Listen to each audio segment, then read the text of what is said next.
C you in PG point. First of all आप सब पहले हमें ये बता दो कि कैसे हैं आप सब। ठीक है, यदि चैनल पर अगर कोई बच्चा नया है तो चैनल को सब्सक्राइब करके बेल आइकन प्रेस कर लो। और दूसरी बात आपको बताने कि आपको इन क्लासेस की पीडीएफ टेलीग्राम ग्रुप पे मिल जाती हैं रोज रात्रि 8 बजे। कभी कदार हो सकता है आपको पीडीएफ किसी कारणवश नेक्स्ट डे मिले, बाकी रोज मिल जाती हैं। ठीक, और उसके बाद में कल हम लोगों ने इसी चैप्टर को कंटिन्यू किया था और आज भी हम लोग इसी चैप्टर को कंटिन्यू करके ये आपकी अभिप्रेरणा वाली चैप्टर खत्म करने के बाद में कल से आपके लिए नई यूनिट लाएंगे। ठीक है, आज हम लोगों को पढ़ना है अभिप्रेरणा को बढ़ाने वाली प्रविधियां। ठीक, और देखो क्या है कि विद्यार्थी के आंतरिक एवं स्वयं की इच्छा सबसे जटिल होती है।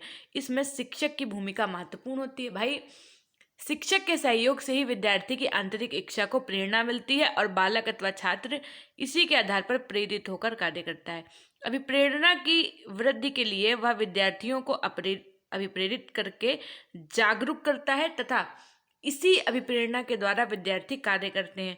अभिप्रेरणा में वृद्धि करने वाली निम्नलिखित प्रविधियां हैं, आइए उनको हम लोग पढ़ते हैं। लेकिन उससे पहले यदि आपको बता दें कि अभिप्रेरणा को बढ़ाने वाली प्रविधियां यानी मोटिवेशन क्यों। देखो, जो स्टूडेंट है उसने कहा कि ma'am I want to be a जज, I want to be a lawyer, I want to be a officer, I want to be a farmer, organic farmer, I want to be a something businessman. ठीक, तो जब आपने उस बच्चों के मुंह से ये सुना तो आपने उनको मोटिवेट किया कि बेटा अगर इंजीनियर बनना है ना तो ऐसे कैसे काम चलेगा, आपको तो भी बहुत सारी पढ़ाई करनी होगी ना, पढ़ाई पे ध्यान दो बेटा, है ना। ये सब गेम वेम जो खेल रहे हो ना, ऐसे नहीं इंजीनियर बनते हैं।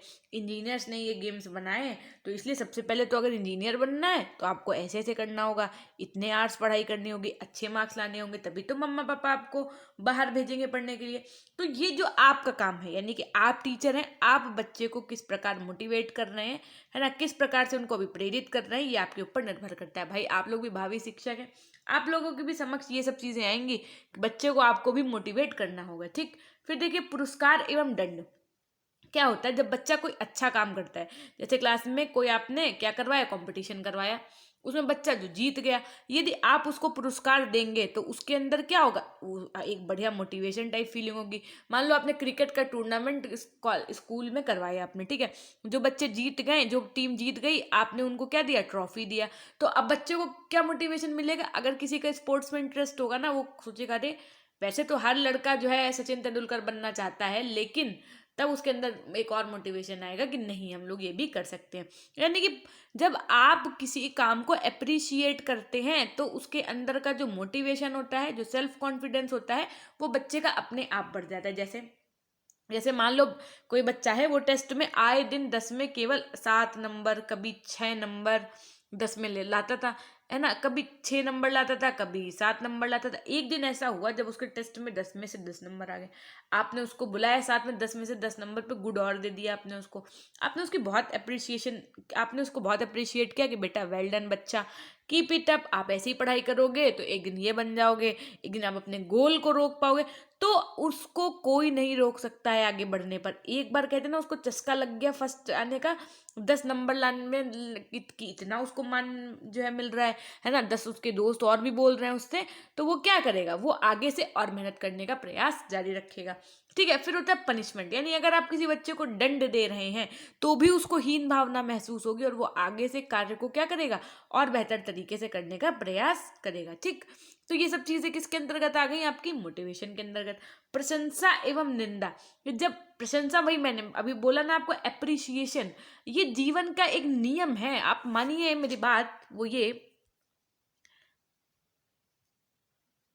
कि देखिए अप्रिसिएशन सबको चाहिए, चाहे वो आप हो चाहे हम हो, ये ह्यूमन बीइंग के नेचर में ही होता है। जैसे मान लो कि आपने अपने घर पे खाना बनाया, ठीक है, खाना बनाया, अब किसी ने अपने मन से तारीफ नहीं की कि अच्छा बना है, फिर थोड़ी देर बाद आप पूछोगे मम्मा ये मैंने कढ़ाई पनीर बनाया, ये कैसा बना था, तब अगर मम्मी ने बोले हाँ ठीक बना था, तो आपको मजा नहीं आएगी। जब दोबारा आप कढ़ाई पनीर बनाओगे, अरे ठीक है कोई बात नहीं, चलो ठीक है।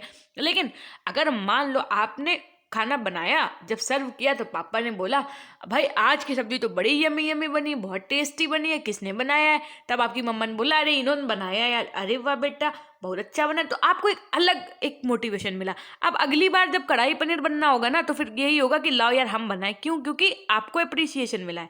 ऐसे ही लड़कों के साथ अर्थात सभी लोगों के साथ ये होता है कि प्रशंसा के बहुत ज़्यादा ह्यूमन बीइंग में ऐसा नेचर होता है कि उनको प्रशंसा के वो आदी कह सकते होते हैं। आदी तो नहीं कह सकते, लेकिन हाँ उनको प्रशंसा यदि मिल जाए तो वो फुल ऑफ मोटिवेशन से भर जाते हैं। ठीक, अब देखो जरा बुकिश लैंग्वेज में क्या कहा गया है कि जब कोई विद्यार्थी अच्छे कार्य का प्रदर्शन करता है तो वह प्रशंसा का पात्र होता है, यानी आप उसको अप्रिशिएट करिए। ठीक, इसके द्वारा बालक में कार्य के प्रति जागरूकता व रुचि उत्पन्न हो जाती है। अभी मैंने आपको यही बात बताई है, देखिए यह यही सब्जी वाली बात समझ लो आप। यह एक प्रकार से पुरस्कार की तरह होता है। निंदा बालकों के लिए अभिप्रेरक का कार्य करता है। जैसे बुराई भी क्या है, एक अभिप्रेरक का कार्य है। कैसे कि देखो यदि कोई विद्यार्थी कार्य को सही ढंग से करता है तो प्रशंसा तथा गलत ढंग से करने पर उसकी निंदा की जाती है। इसकी भी एक उचित सीमा होती है। आवश्यकता के अनुसार अधिक प्रशंसा अधिक निंदा हानिकारक हो सकती है। देखो ज्यादा ना ज्यादा अप्रिशिएट कर दो कि पता चले एक बार बोले उसको इतना ही मोटिवेट कर दो। अब बहुत ज्यादा मोटिवेट भी नहीं करना है। अब जैसे मान लो एक बार क्या हुआ, अपना एग्जाम्पल ले ले हम, तो हम हैं जैसे ये मान लो, ठीक है, हमेशा हंसते रहते मुस्कुराते रहते आप लोगों की तरह। ठीक, तो क्या हुआ, एक बार स्कूल में कोई टेस्ट हुआ मान लो। ठीक, टेस्ट में हमेशा भाई हम बहुत अच्छे मार्क्स मान लो लाते थे। फिर क्या हुआ, एक दिन मेरे एक टेस्ट में खराब मार्क्स आ गए। फिर चलो कोई बात नहीं, टीचर ने सोचा अरे बच्चा है कभी कभी हो जाता है। फिर क्या हुआ, दूसरा जब टेस्ट लिया तो फिर खराब मार्क्स आ गए मेरे। अब फिर हमारी लंका लगाई गई। अब क्या हुआ, अब जब कॉपी टीचर दे रहे थे तो उन्होंने हमको अपने टेबल पे बुलाया और कहा प्रियांजलि यहाँ हो बेटा। हम गए, कहा बेटा ये क्या है। हमने कहा सर भाई जब अच्छा हमारी एक आदत है जब कोई डांटता है तो हम कुछ बोल और नहीं पाते, भले चाहे हम शादी में गए हों, चाहे हमारे घर में कुछ हो गया हो, चाहे मेरा कोई बहुत बड़ा रीज़न हो कि हम ना पढ़ पाए हो इस वजह से कम मार्क्स आए हो, हमारी भयंकर तबीयत खराब हो, लेकिन हम ये बात वहाँ पे नहीं बोल पाते थे अपने टाइम पे। जैसे टीचर मेरे को डांट रहे हैं ना तो हम रिप्लाई नहीं कर पाते थे तुरंत। जैसे उसने कहा कि ये सब क्या है बेटा, तो हम ये नहीं बोल पाते थे कि अरे सर वो क्या हुआ कल की हमारी तबीयत खराब हो गई, या सर वो कल हम बहुत लेट आए शादी से, या जो भी चीज़ है, तो हम नहीं बोल पाते थे। फिर उस दिन लगी हमारी लंका। अर्थात कहने का तात्पर्य ये है कि बहुत ज़्यादा निंदा की गई। हमें बहुत बुरा लगा भाई साहब, इतना बुरा लगा, इतना बुरा लगा कि जब तीसरा टेस्ट था उस दिन बहुत तेज बुखार हमको, लेकिन फिर भी हम बहुत अच्छे तरीके से पढ़ के गए और मेरे पहले की तरीके से बहुत अल्टीमेट मार्क्स आए। मतलब वो जो टीचर ने निंदा कर दी ना मेरी, मतलब बुराई कर दी ना भाई। जब देखो एक ऐसी चीज़ होती है ना, जब आपकी सब कोई तारीफ कर रहा हो फिर अचानक से बुराई मिले आपको तो बड़ा बुरा लगता है ना, बहुत बेकार लगता है। तो बस वही हुआ उस दिन। तो कहने का तात्पर्य ये है कि बच्चों को अंदर प्रशंसा की और निंदा की दोनों की नीड होती है। यदि ये जरूरत से ज़्यादा होगी तो भी दिक्कत है। अब फ्रेंसन के अनुसार क्या कहा गया कि प्रशंसा व निंदा का प्रयोग सही समय स्थान में करने से अभिप्रेरण की वृद्धि होती है। यानी अगर सही समय पर आपने बच्चे को मोटिवेट किया है, यानी बहुत अप्रिशिएट किया है और उसको उसकी निंदा की है, तो ये क्या काम करेगा, एक मोटिवेशन का काम करेगा। फिर देखो परिणाम का ज्ञान। परिणाम का ज्ञान क्या है कि व्यक्ति को यदि अपने प्रगति का ज्ञान ना हो तो वह आगे नहीं बढ़ सकता। प्रगति के ज्ञान से जिन विद्यार्थी जिन विधियों कौशलों व नियमों को लेकर कार्य कर रहा है वही वही क्या वह सही है ना, अथवा नहीं है। कहने का तात्पर्य ये है कि ये भी पता होना चाहिए ना कि हम जिस दिशा में काम कर रहे हैं हम वो दिशा सही है कि नहीं, हम अपने इंटरेस्ट के अकॉर्डिंग जा रहे हैं कि नहीं, या हम सिर्फ सबके कहने पे ही काम कर रहे हैं। ऐसा नहीं होना चाहिए। हमें अपने परिणाम ज्ञात होने चाहिए। पता चले हम तैयारी तो कर रहे हैं, तैयारी ही कर रहे हैं, जॉब आज तक नहीं लगी, अर्थात जब इतने बड़े हो गए तब भी नहीं लगी, तो इसका मतलब है हम लोग गलत डायरेक्शन में जा रहे हैं। और उस परिणाम को देख लो, जब एक बार फेल हो गए, दो बार फेल हो गए, भाई दुनिया में बहुत सी चीज़ें हैं ना, वो लाइन छोड़ो कुछ और करो, उसके पीछे क्यों पड़े हो। फिर नेक्स्ट चीज देखो, वुडवर्थ के अनुसार क्या कहा गया कि प्रेरणा परिणामों के तत्कालिक ज्ञान से प्राप्त होती है। प्रतियोगिता कंपटीशन, देखो वर्तमान युग प्रतियोगिता का युग है। इसमें प्रत्येक व्यक्ति एक दूसरे से आगे निकलना चाहता है। आगे निकलने के लिए प्रत्येक व्यक्ति अपने कार्य के लिए मेहनत करता है। इसके द्वारा उसके कार्य में अत्यधिक सुधार होता है। अनेक शोध परिणामों द्वारा इसकी पुष्टि की गई कि प्रतियोगिता की स्थितियों में विद्यार्थी का प्रदर्शन उच्चतम स्तर पर होता है। फिर उचित दृष्टिकोण का विकास देखो, डेवलपमेंट ऑफ प्रॉपर एटीट्यूड, कि किसी विशेष परिस्थिति में बालक की प्रतिक्रिया में ही उसका दृष्टिकोण निहित रहता है। दृष्टिकोण का रुचि व ध्यान के साथ इसका गहरा संबंध है। स्वस्थ दृष्टिकोण के द्वारा वह अपने कार्यों में रुचि लेता है, परंतु जिस बालक में इस दृष्टिकोण का विकास नहीं है वह अपने काम से जी चुराने लगता है। इस प्रकार उचित दृष्टिकोण का विकास बालक के कार्यों को प्रभावित करता है तथा इसके द्वारा उसे अभिप्रेरणा में वृद्धि होती है। ठीक, अब आकांक्षा का स्तर। आकांक्षा का स्तर मतलब लेवल ऑफ एस्पिरेशन। जब एक विद्यार्थी अपने कार्य में लगातार सफल होता है तो उसका आकांक्षा स्तर बढ़ता है। यदि वो बार बार सफल होता है तो उसका आकांक्षा स्तर यानी मनोबल, जिसको आप कहते हैं ना, मनोबल गिर जाता है। बालक अपने प्रदर्शन से संतुष्ट हो जाता है। कुछ विद्यार्थी सर्वोच्च स्थान पर आने के लिए, जबकि कुछ अतीत के आधार पर आकांक्षा स्थापित करते हैं। विद्यार्थी जब तक अपने लक्ष्यों को प्राप्त नहीं कर लेता तब तक वह अपने जीवन के लक्ष्यों को बढ़ाता रहता है। वह यही उसकी आकांक्षाओं को बढ़ाने के लिए सूचक होते हैं, जो पूर्ति होने के साथ साथ बढ़ता रहता है। कहने का तात्पर्य ये है, जैसे आपको पता है कि आपको टीचर बनना है, लेकिन अभी आपका टारगेट ये नहीं है कि आप सुपर टेट क्लियर कर दो। अभी तो आप ये सोच रहे हो ना कि भैया पहली बार बीएड हर आदमी पहली ही बार करता है, लेकिन इस बार यार बीएड फर्स्ट सेमेस्टर में बताओ, हम जब कहीं जाते हैं तभी वहाँ सब ब्लंडर्स होते हैं। अभी तक ईयरली था, अब मैम सेमेस्टर वाइज हो गया। अब मैम पता नहीं, अभी ये भी नहीं 110% श्योर हो पा रहा है कि पेपर कैसा आएगा, ऑब्जेक्टिव आएगा कि सब्जेक्टिव आएगा। मैं क्या करूं, मैं तो बहुत परेशान हूं। एक बच्चा ये सोच रहा है, एक बच्चा ये सोच रहा है कि आए चाहे कुछ भी, मैं जब पूरा पढ़ लूंगा तो चाहे वो हमसे ऑनलाइन पेपर ले लें, चाहे हमको घर बुला के पेपर लें, चाहे जैसे पेपर ले लें, मैं पेपर देने के लिए तैयार हूँ। ठीक, तो वो ये उसका कॉन्फिडेंस बोलता है। ठीक, और उसके बाद में तो आप क्या करेंगे? फिलहाल आपका एम तो ये फर्स्ट सेमेस्टर है ना कि क्या टीचर के लिए टेट और सुपर टेट क्लियर करना। तो अब जब आपका बीएड फर्स्ट सेमेस्टर हो जाएगा तो क्या कहोगे? भगवान बस आपकी और भगवान बस आपकी और ये सेकंड सेमेस्टर और निकल जाए। फिर ऐसे ही थर्ड सेमेस्टर फोर्थ सेमेस्टर के लिए प्रार्थना करोगे। उसके बाद में जब टेस्ट सी टेट आएगा कि भगवान जी बस अब की और सुन लो हमारी, बस अब बहुत मेहनत किया है, प्लीज़ पास हो जाए किसी तरह भगवान जी, यही करोगे ना। फिर जिस दिन वैकेंसी आएगी, जॉब आएगी, जिस दिन इवन रिजल्ट भी आएगा, तब भी आप क्या कहोगे? जय बजरंग बली बाबा, इतने रुपए प्रसाद चढ़ाएंगे, ये हो जाए, या हम ये इतने नंबर उस पास हो जाए, या हमारी जॉब लग जाए। जॉब जब लग गई उसके बाद में हमारी अच्छे शादी हो जाए, शादी हो गई तो ये हो जाए। मतलब दिन पर दिन आपकी आकांक्षाओं का स्तर जो है वो बढ़ता ही रहता है। और गोल किसी का फिक्स नहीं है, दिन पर दिन आपके गोल्स भी चेंज होते रहते हैं। बताओ होते रहते हैं कि नहीं? मे बी आप जब 9th-10th में हो तब कुछ और आपका गोल हो। आज आप बीएड कर रहे हैं तो होप्स हो कि आपका गोल अचानक से चेंज हुआ, या मे भी आपने बचपन से सोच रखा हो टीचर बनने के लिए। तो कहने का तात्पर्य ये है कि गोल्स भी चेंज होते रहते हैं, आकांक्षाएं मनुष्य का स्तर को बढ़ाती रहती हैं। अब देखो क्या है नॉवेल्टी, यानी नवीनता क्या है? विद्यार्थी अपने वातावरण के साथ समायोजन करता है। नवीनता समायोजन में सहायता करती है, इससे विद्यार्थियों को में प्रेरणा आती है और वह कार्यों में रुचि लेता है। कार्यों में नवीनता से विद्यार्थी उसमें संलग्न रहता है, जबकि पारंपरिक कार्यों से वह ऊब जाता है। ऊबने से वह अध्यापक के निर्देशों में रुचि नहीं लेता। नवीनता उसे रोचकता प्रदान करती है तथा वह नए कार्य करने के लिए अभिप्रेरित होता है। ये नहीं कि आप उसको मार रट्टू तोता की तरह पढ़ाए जा रहे हो, ये नहीं करो। बीच में कुछ बढ़िया सी एक्टिविटी करवा दो, है ना, कुछ प्रोजेक्ट बच्चे से बनवाओ, कुछ फाइल वाइल बनवाओ, तो उनको थोड़ा रुचि आए, पढ़ने में मजा आए।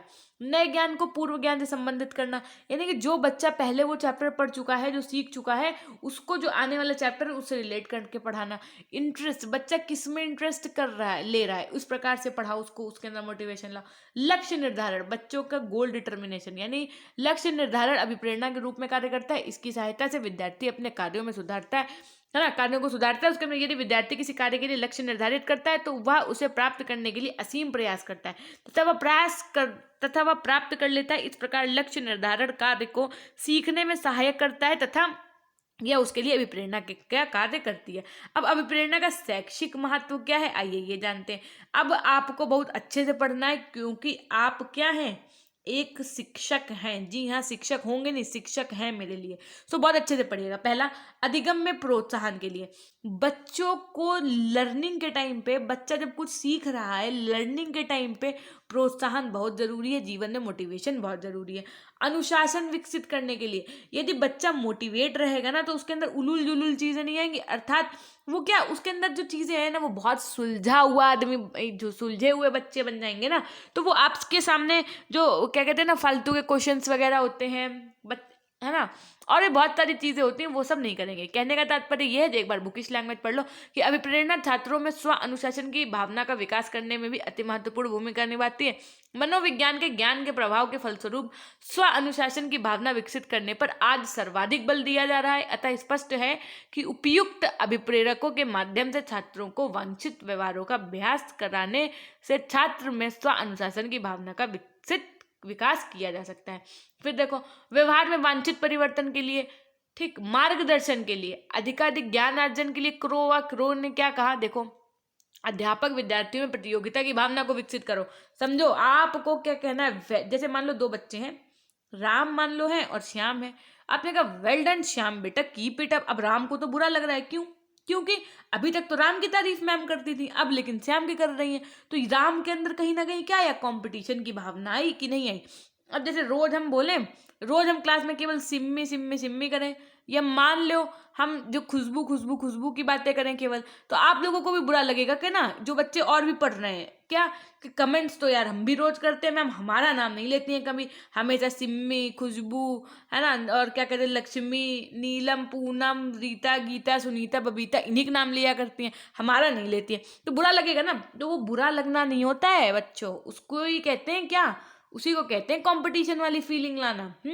अब देखो, अध्यापक विद्यार्थियों में प्रतियोगिता की भावना को विकसित करके उन्हें अधिकाधिक ज्ञानार्जन हेतु तो प्रेरणा प्रदान कर सकते हैं। कक्षा में प्रतिभाशाली छात्रों के अलावा शेष छात्रों को भी प्रतिस्पर्धा, प्रशंसा आदि के द्वारा अधिक से अधिक ज्ञानार्जन करने के लिए भी प्रेरित किया जा सकता है। फिर देखो, सामाजिक एवं चारित्रिक गुणों के लिए, यानी कि जो उनका कहते हैं ना मॉरल डेवलपमेंट है ना, सोसाइटी के अनुसार वो होता है इसके।